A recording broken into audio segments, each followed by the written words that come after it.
जय माता दी दोस्तों, मैं चांदनी विश्वकर्मा आप सभी का मेरे YouTube चैनल चांदनी विश्वा में हार्दिक स्वागत करते हैं। और आज की रंगोली है नवरात्रि स्पेशल द्वितीय दिन हमारी ब्रह्मचारिणी माता के लिए बहुत ही भव्य रंगोली हमने यहाँ पे बनाई है। और जो हमारी ब्रह्मचारिणी माँ का जो विशेषता है वो अपने हाथों में कमंडल लिए रहती हैं। तो ये जो हमारा शेप है ये भी एक कमंडल की आकृति का ही है, या फिर आप इसको मटके का आकृति भी समझ सकते हो।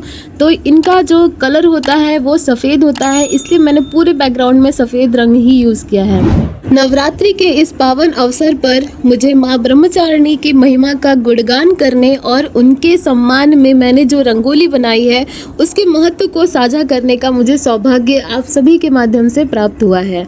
नवरात्रि का दूसरा दिन यानी कि माँ ब्रह्मचारिणी को समर्पित होता है। ब्रह्म का अर्थ है तपस्या और चारिणी का अर्थ है पालन करने वाली, यानी माँ ब्रह्मचारिणी वह देवी है जिन्होंने कठोर तपस्या कर भगवान शिव को पति के रूप में प्राप्त किया था।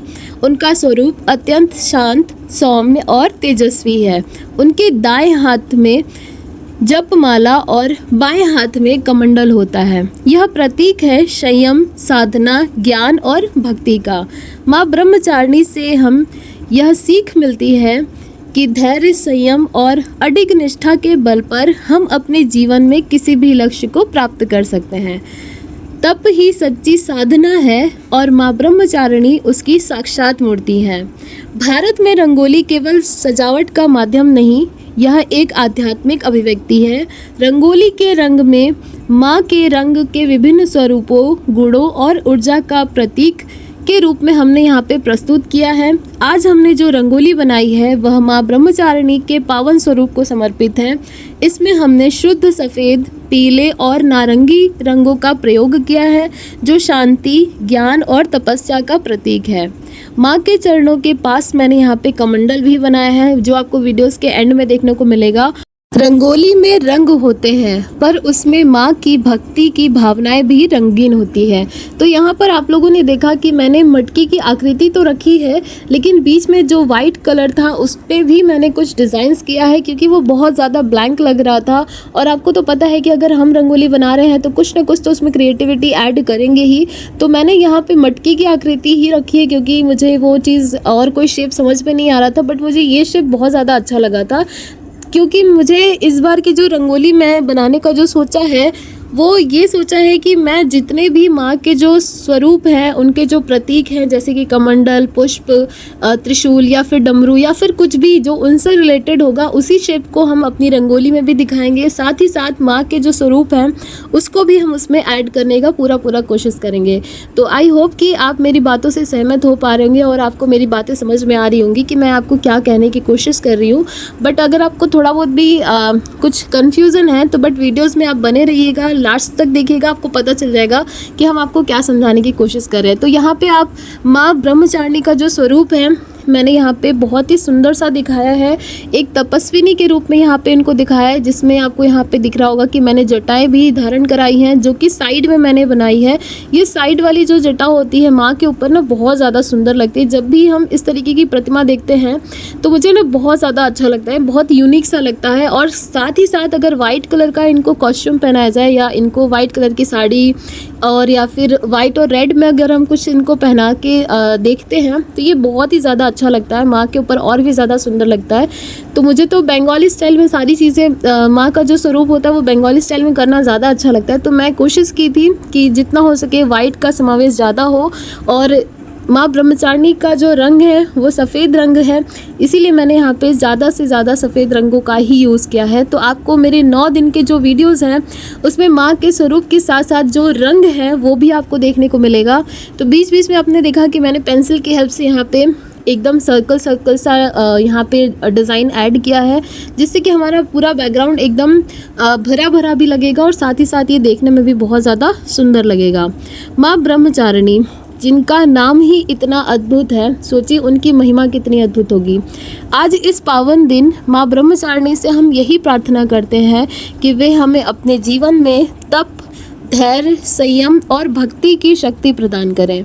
हमें भी ऐसा साहस दे कि हम हर परिस्थिति में अपने आप को संभाल सकें और हर परिस्थिति का सामना अपने आत्मबल से कर सकें। जी हाँ, हम सभी के अंदर ये चीज़ होना बहुत ज़रूरी है। जैसे कि अगर हम यूट्यूब चैनल की ही बात करें या फिर किसी भी इन्फ्लुएंसर को ही देख लीजिए आप, जो भी काम करते हैं तो ज़रूरी नहीं है कि सबका एक बार में ही वीडियोस वायरल हो जाए या एक बार में ही सब कुछ मिल जाए, ऐसा नहीं होता है। बहुत सारे लोग बहुत टाइम तक लगे होते हैं तब जाके उन्हें सफलता मिलती है। लेकिन कुछ लोग होते हैं कि उस अपनी इतनी मेहनत के बाद भी अगर उन्हें सफलता नहीं मिलती तो वो हार मान जाते हैं। हर किसी का मनोबल टूट जाता है, लेकिन हमें उस घड़ी अपने आप को संभालने की बहुत ज़्यादा ज़रूरत होती है, क्योंकि अगर हम इतना मेहनत करके अगर हम यहाँ तक आए हैं तो उस मेहनत को थोड़ा सा और सब्र रख के, संयम रख के अगर हम मेहनत और करेंगे और ज़्यादा कोशिश करेंगे कि हमें अपने आप को और बेस्ट बनाना है, तो वो चीज़ें ज़रूर होंगी। एक ना एक दिन भगवान जी हमारी पुकार ज़रूर सुनते हैं। मैं तो इस चीज़ पे बिलीव भी करती हूँ। मेरे साथ भी ऐसा होता है कि कभी कभी वीडियोस पे व्यूज़ नहीं आते तो लगता है कि यार छोड़ देना चाहिए, नहीं करना चाहिए, बट लेकिन फिर दूसरे ही पल लगता है कि यार मैंने बहुत मेहनत की है यहाँ तक आने के लिए। तो इस वजह से मैं कोशिश में यही रहती हूँ कि जितना हो सके यहाँ पे हम काम करते रहें। तो यहाँ पे आप देख रहे होगी माँ का जो फेस है वो ऑलमोस्ट हमारा डन हो चुका है। यहाँ पे मैंने आपको स्टार्टिंग बताया था कि माँ के सीधे हाथों में जप माला होती है और उनके दूसरे हाथ में, यानी कि जो बायां हाथ है, उसमें कमंडल होता है। यहाँ पे मैंने माँ का जो फेस है यहाँ पे ओपन हेयर दिखाया है, तपस्वी के रूप में दिखाया है, माँ ब्रह्मचारिणी है। तो यहाँ पे उनका जो बाल है वन साइड मैंने आगे किया है, वन साइड उनका पीछे है। वाइट और रेड कलर का यहाँ पे मैंने उनको कपड़े धारण कराए हैं, सारा सब कुछ, और कंठी माला भी हाथों में दी है। रुद्राक्ष की माला जो गले में उन्होंने धारण करते हैं माँ, वो भी चीज़ को मैंने यहाँ पे ऐड किया है। जितना चीज़ मैं बना सकती थी और जो चीज़ें मुझे लगा कि ये चीज़ें सही है और ऑब्जर्विंग लगा, तो वो सब चीज़ों को मैंने यहाँ पे ड्रॉ करने का कोशिश किया है। सबसे पहले अपना बैकग्राउंड फिल करते हैं, उसके बाद हम यहाँ पे डिटेलिंग वाला वर्क लास्ट में करते हैं, क्योंकि अगर हम डिटेलिंग पहले कर देंगे तो हमारा जो मेन फोकस है वो चीज़ हमारा नहीं हो पाता है। तो सबसे पहले कोशिश करना चाहिए कि जितना हो सके बैकग्राउंड में अगर थोड़ा मिक्स मैच कलर भी हो जाता है तो भी कोई दिक्कत नहीं है, वो सब चीज़ें नॉर्मल हो जाती हैं। जब आप इसका डिटेलिंग वगैरह करोगे तो वो काफ़ी अच्छा आ जाएगा। आप भी अपने स्कूल, कॉलेजेस या फिर किसी भी कंपटीशन में या फिर अपने घर पे भी आप इस चीज़ को ट्राई कर सकते हो। नवरात्रि के 9 दिनों में माँ के 9 रूपों को आप अपने घर में बनाइए और माँ का आशीर्वाद प्राप्त कीजिए।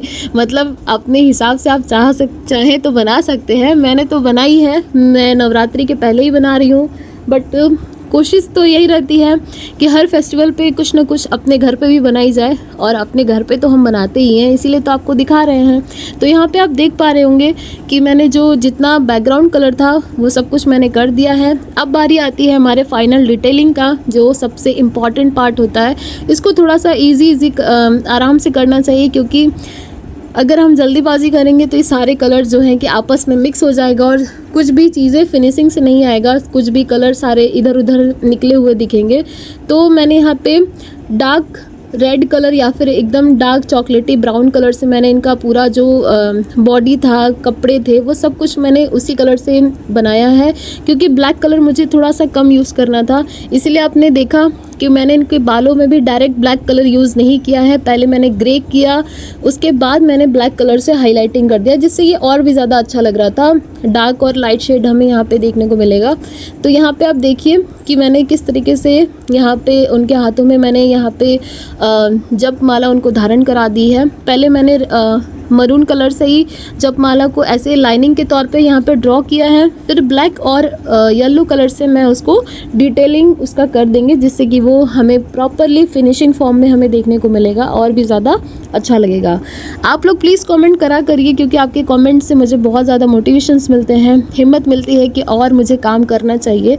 तो प्लीज़ वीडियोस तो थोड़ी बड़ी हो ही जाती है, क्योंकि रंगोली इतनी बड़ी होती है और उसको बनाने में उससे ज़्यादा टाइम लगता है। तो कितना भी हम छोटा करेंगे लेकिन वो छोटा नहीं होता है, वो काटते पीटते भी फिर भी वो बड़ा हो ही जाता है, क्योंकि सब चीज़ें आपको दिखानी भी तो है ना, अगर आपको नहीं दिखाएंगे तो फिर आप समझोगे कैसे।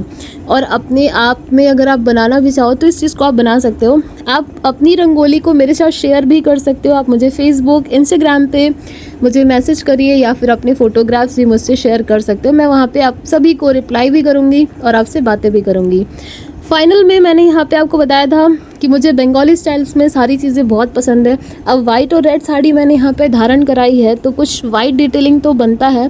मैंने रेड कलर का जितना भी बॉर्डर था उन सभी पे वाइट कलर से छोटी छोटी सी डिटेलिंग कर दी थी, जिससे कि हमारा जो रंगोली है वो और भी ज़्यादा सुंदर लगे, माँ का जो रूप है वो और भी ज़्यादा भव्य लगने लगेगा।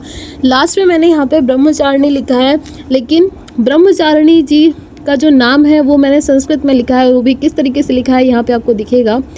अब वाइट बैकग्राउंड है, अब वाइट कलर से तो हम लिखेंगे नहीं, तो मैंने यहाँ पे आज रेड कलर से लिखा है। कमंडल थोड़ा सा ब्लैंक लग रहा था इसलिए मैंने यहाँ पे स्वास्तिक बना दिया था, जिससे कि और ज़्यादा अच्छा लगने लगेगा। तो ये काफ़ी ज़्यादा सुंदर बना था। आपको कैसा लगा मुझे ज़रूर बताइएगा। वाइट कलर के बैकग्राउंड पे कैलीग्राफी करना थोड़ा सा डिफ़िकल्ट होता है, क्योंकि इस पर हर कलर से आप बैकग्राउंड मतलब डिटेलिंग नहीं कर सकते हो। तो यहाँ पे मैंने वाइट बैकग्राउंड पे रेड कलर का यूज़ किया है, जैसे कि मैंने आपको बताया था। पहले मैंने पेंसिल की हेल्प से माँ का जो नाम था वो लिख लिया है। यहाँ पे आपको ब्रह्मचारिणी ही दिख रहा है, जो कि ऊपर मैंने लिखा है द्वितीयम ब्रह्मचारिणी। अब आपको मेरी रंगोली में संस्कृत वर्ड भी देखने को मिलेगा क्योंकि मैं संस्कृत का भी कोशिश करते हैं कि जितना हो सके उतना रियलिस्टिक बनाए और ज़्यादा से ज़्यादा इफ़ेक्टिव हो, आपको पसंद आए, ऐसा कुछ करने का मेरा हमेशा कोशिश रहता है। यहाँ पे आप देख रहे हो आज मैंने किसी टूल्स का यूज़ नहीं किया है कैलीग्राफी करने के लिए, हैंड से ही मैं यहाँ पे बना रही हूँ, क्योंकि स्पेस बहुत कम था और बनाना बहुत ज़्यादा था, इसलिए मैंने यहाँ पे सब कुछ हाथ से ही मैंने कर रखा है। यहाँ पे आप देख पा रहे होगे कि मैंने किस तरीके से जो माँ ब्रह्मचारिणी का जो नाम है वो मैं यहाँ पे किस तरीके से ड्रॉ कर रहे हैं। तो आपको मेरी रंगोली कैसी लगी, ये रही मेरी रंगोली के फाइनल लुक। और आपको मेरा रंगोली कैसा लगा प्लीज़ मुझे कॉमेंट करके ज़रूर बताइएगा। मिलते हैं नेक्स्ट वीडियोज़ में नेक्स्ट नवरात्रि की बहुत ही भव्य रंगोली के साथ। जय माता दी, हर हर महादेव। कमेंट करना बिल्कुल भी मत भूलिएगा।